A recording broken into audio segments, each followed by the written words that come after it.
unsere Geschichte Nummer 88. Ditmal erst ein Geschichte von unserem Allerohm Bernhard Ernst und danach war mehr von unseren Mennoniten in Alberta.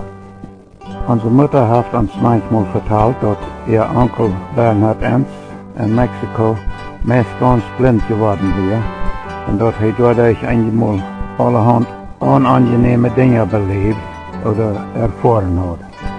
Einmal vertelt Mutter uns von eine Geschichte ungefähr so. Jün Allerohm und Bernhard Ernst wäre mal bei uns in Blumenort und weil sie sozusagen blind wäre, soll uns Bruder Abraham am Wuhan leben. Und das kleine Jung übernimmt dort auch ganz stolz. Er fällt dem olden Onkel an seine Hand und ging mit einem Taub Brot auf. Aber wenn dabei mal ein Objekt im Bett im Stich lag, dann ging er dort wohl aus dem Stich oder starb einfach da über. Aber er doch gar nicht da an, dass er was einem Blingen am Stich liegen kann, zum sicher gehen, wie genug aus dem Stich gehen muss, so dass er dort auch nicht hören wird und da über Hand fallen braucht. Und dann fällt der Ola doch immer weiter meist an, auch wenn sein kleiner, stolzer Leder noch nicht anhört. Nu war der Träg noch unsere Mennoniten in Alberta. Wo fliehen die von Mexiko und von Südamerika gekommenen Mennoniten in Südalberta Gottesdienst? So als ich dort verstanden habe, dann haben die Sommerfelder Kirchen manch unsere Kolonie in der Lethbridge Tabor Gegend in Südalberta die erste Kirche angefangen, wie sich in dieser Umgegend in den Lot 1960er Jahren all langsam immer mehr Kolonialfamilien von Mexiko zusmürken, ohne sich meistens aber nicht an die lokale mennonitische Konferenzkirchen ihre Gottesdienste bedeuten. Einige von der Kolonie ihre Arbeitgeber hatten an Jahren an ihre gottesdienstliche Versammlungen abgenommen, aber die fehlten sich an der Konferenzkirche nicht so recht tüß. Und deswegen, so verstehe ich dort, haben die Sommerfelder, manche Kolonie von Mexiko damals, eine Kirche angefangen. Diese Sommerfelder Kirche ist, glaube ich, zwischen Lethbridge und Tabor. Von den 1980er Jahren an, aber kämen sehr bosig immer noch mehr kolonische Arbeiterfamilien von Mexiko nach Südalberta.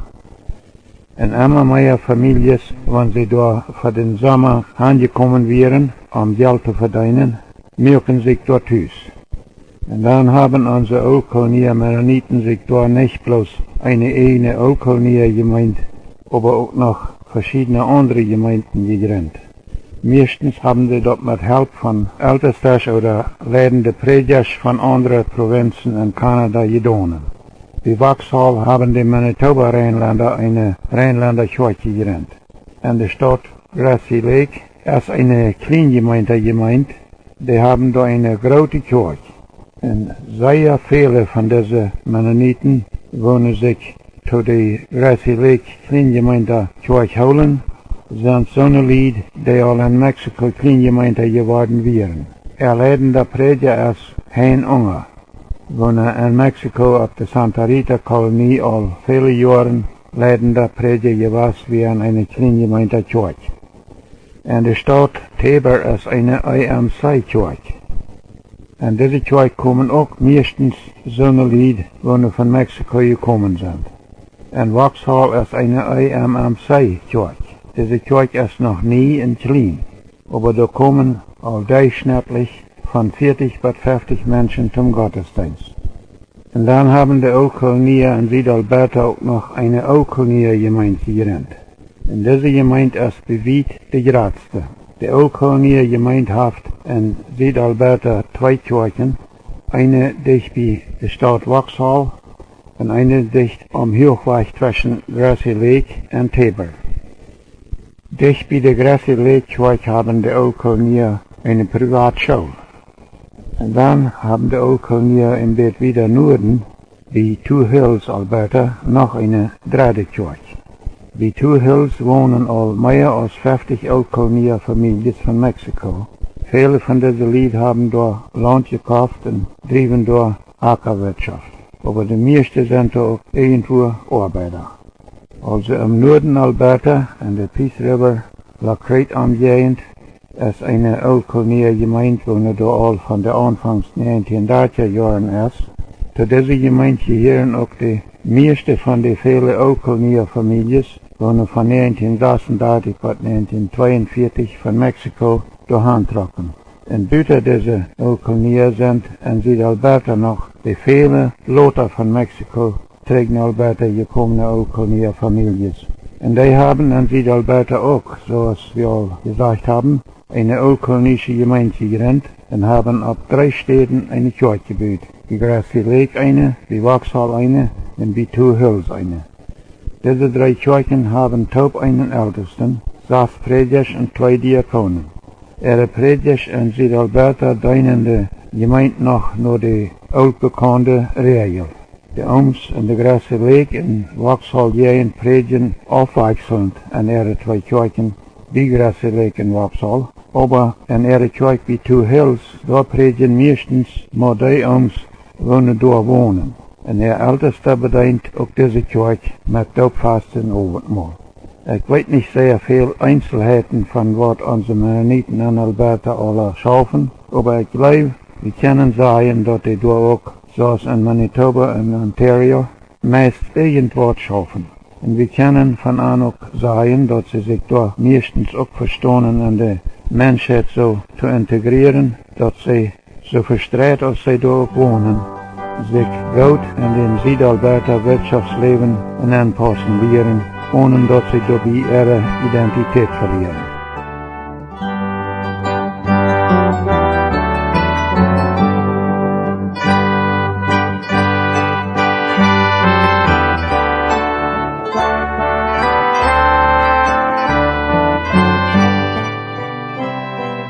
No 1941 oder von 42 bis 43 trocken sehr wenig Mennoniten von Mexiko gegen Kanada.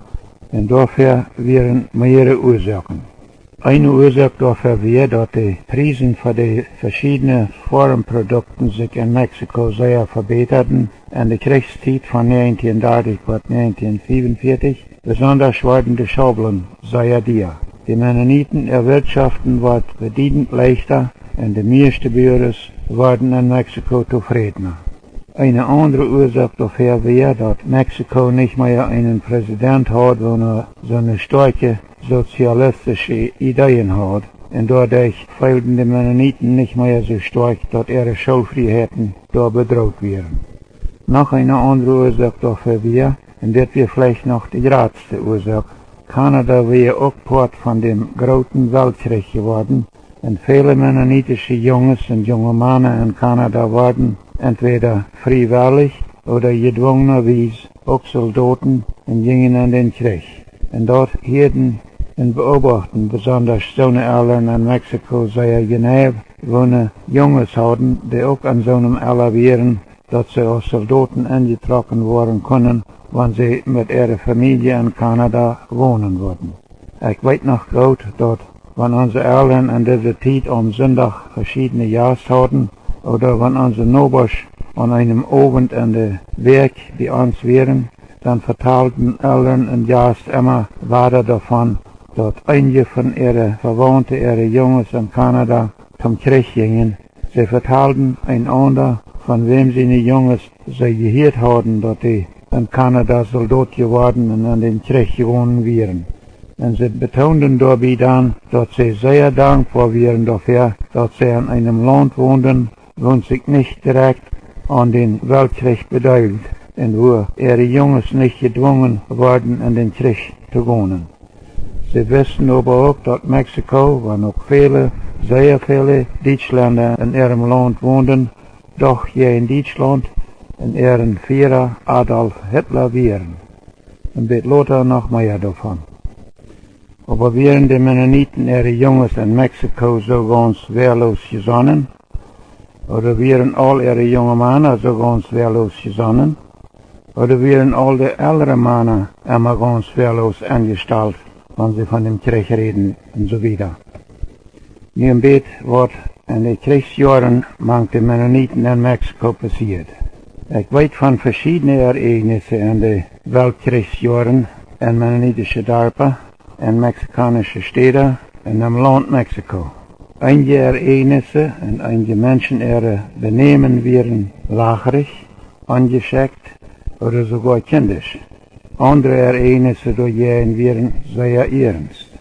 Ich will hier von beiden Orten von Ereignissen aus der damaligen Zeit Wort vertalen. Und zwar erst ein oder zwei so ein Bett lacherige oder sogar kinderliche oder angeschickte Geschichten und danach wenigstens zwei sehr ernste. In den Jahren, als der Zweite Weltkrieg war, dann wir auch manche Mennoniten in Chihuahua einmal eine Ort von Krieg. Ich erinnere mich daran, dort einige Lied in Blumenort und Blumenthal all von 1935 an immer deutsche Zeitschriften kriegen von Deutschland. Und da wären auch ganz wenige manch uns, wo eine englische Zeitschriften zugeschickt kriegen und auch lesen. Und da ich dem Lesen von diesen Zeitschriften erfuhren sei, wann auch einmal etliche Werken lot, was an dem Weltkrieg verging. Und dann vertalten sie davon auch zu so eine wo diese Zeitschriften nicht lesen. Und davon wurden einige so beeinflusst, dass sie Sieden nehmen an diesem Krieg. Und dabei kann das dann auch einige Mal sehr angeschickt, anschuldig und nicht sehr wehrlos zugehen. Einige ältere Männer, die bestimmt glaubten, dass sie wehrlose Mennoniten wären, streiten sich während Weltkriegssachen, weil sie beeinflusst wurden, Sieden zu nehmen. Einer von meinen Freunden, der in diesen Jahren in Blumenthal Knecht war, der vertelt mir mal, dass Blumenthalsche Jungs und junge Onkels sich sehr regelmäßig hatten, am Sonnabend zu abends loten ihr Haar Charter schneiden. In dieser Zeit wollen die Jungs und junge Männer meistens sehr kartes Haar haben und viele leiten ihr Haar alle andere Wege Charter schneiden. In Blumenthal, so sagt mein Freund, wären jeder Sonnabend zu abends viele Jungs und junge Männer immer auf derselben Stätte topgewasst. Und jeder Mal hatten etliche Jungs und Männer sich da loten ihr Haar Charter schneiden. Alle Männer dachten, sagt mein Freund, Ole Peter Wieden ihr Haarklepper schneit besser als alle anderen Kleppers im Dorf. Immer weiter hatten sie Wieben ihren Klepper bewundert. Und jeder Mal hatten einige Jungs und Männer sich an so einem Abend wie an beim Haarcharter schneiden loten, gestritten, wen wat sie durch die letzte Werk gehört hatten, von wat am Krieg verging.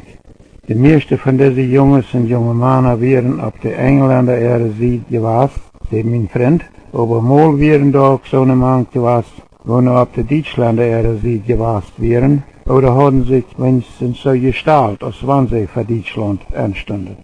Und dann, als an einen Abend das Haarcharter schneiden war da fertig gewesen wäre, dann hat er, sagt mein Freund, dat met einmal gesehen, dat das sehr guter Klepper, wo aber so wie aus der beste Klepper in ganz und dort geteilt hat, in Deutschland gemerkt worden wäre. Und dann hat er den so ein Bett hochgehoben und da oben sehr laut gelesen, Made in Germany. Und dort hat die meisten Jungs und junge Männer abgeregt. Einer hat gesagt, so schafft es nicht, dass das Klepper in Deutschland gemerkt hat. Aber mein Freund hat gesagt, komm checkt, das sagt da oben klar und deutlich, Made in Germany. Als diese Jungs und junge Männer sich davon überzeugt hatten, dass das Schlepper wirklich in Deutschland gemerkt worden wäre, dann hat einer von an, den so hurtig aus Heimat kann, in der Arche gehäft. In China hat sich nur diesem Abend noch einmal damit sein Haarcharter schneiden geloten. Mit so einem Benehmen merken diese Jungs und junge Männer sich wirklich sehr lacherig. Das ist wie ein von den Geschichten, wo davon reden, wo angeschickt Menschen worden können, wenn sie sich von weltlichen Sachen beeinflusst loten und dann da viel von reden, wo sie nicht viel von verstehen. Wir können von mehr so eine Geschichten reden, aber ich glaube, das trägt all zum Verstehen, wo angeschickt und sogar sogenannte wehrlose Mennoniten worden können, wenn sie sich von der Welt beeinflussen loten, besonders in Kriegstiden. Und nu noch ein paar sehr ernste Geschichten, die auch in Mexiko in den Kriegsjahren passiert sind.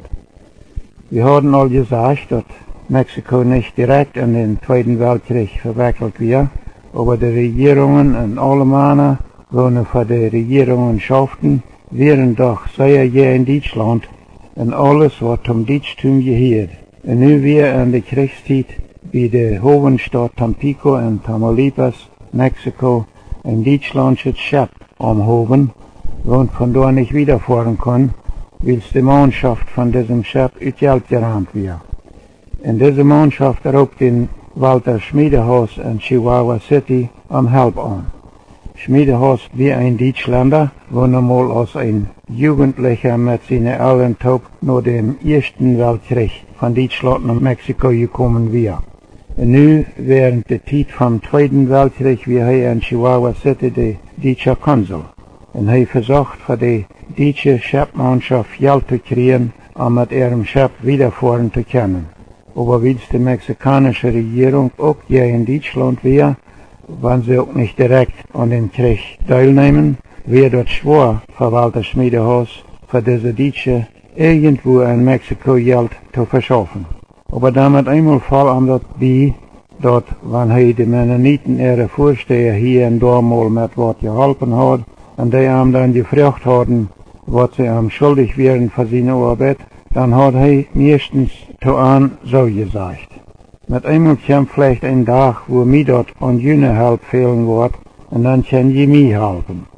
Und dann kam Schmiedehaus einen Tag, noch Vorsteher Gerhard J. Rempel in Blumenort und sagte zu ihm, weißt du dort noch, dass ich, wenn ich dir mal mit was geholfen hat, und die mich dann fragen, was die mir für meine Help schuldig wären, dann habe ich etliche Mal gesagt, mit einmal kommt vielleicht ein Tag, wo mir dort an jene Help fehlen wird, und dann kann die mir vielleicht helfen.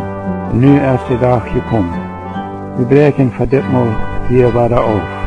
Aber erst noch das. Für die von you, wo wir vielleicht noch nicht weiten, wo der Hälfte von 12,7 sein kann, nehmt ein bisschen Papier, vielleicht 1,5 bis 2 Zoll, schreibt da eine große römische 12 ab, und dann schneidet die unterste Hälfte von dem Papierchen mit der Schere auf, und dann habt ihr auf der obersten Hälfte eine römische 7. Nächstes Mal noch erst mehr von der Geschichte von dem deutschen Schiff am Hafen bei Tampico in Tamaulipas, Mexiko. Und dann war der Krieg noch auch Kolonie in Sommerfeld der Mennoniten Ehren von Mexiko nach Kanada tragen. But nächstes Mal, that's George Rempel.